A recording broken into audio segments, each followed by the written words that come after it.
10 Days of Calamity, Day 5. Started out heading into the Crimson for Crimson altars to make a suspicious-looking eye to summon the Eye of Cthulhu.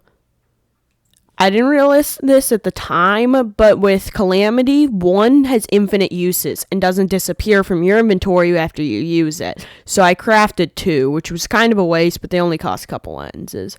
Then head back to my base and summon the Eye of Cthulhu. With the Vein Burster, this was an extremely easy fight, as it's a really overpowered pre-hard mode weapon that you get from killing the Perforator boss. Or you can craft it with items from the Perforator boss. It shoots a small explosive orb that has a leeching attack for a couple seconds, then explodes, along with the melee hit of the sword. Quickly took down the eye and summoned a second one, now realizing that I didn't have to craft 2 suspicious-looking eyes. Speed this up a bit, because the second fight is the same, just easier, and continue to summon them, but this one despawns due to it to being 4:30 a.m., which is daytime.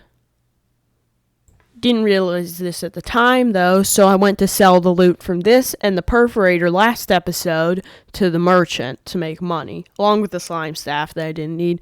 Then started looking at how to fight this Desert Scourge boss. So I headed over to the desert to collect different items to summon it, and found this really big enemy that seemed like a mini-boss and figured would drop something good, but didn't. For the Desert Medallion, all you need is some drops from desert enemies and 40 sand blocks. Then use in the desert biome, and it summons the Desert Scourge, which is a worm boss, kind of similar to Eater of Worlds, but doesn't split into parts, and is really easy with this weapon. As I said, this is overpowered up until early hard mode.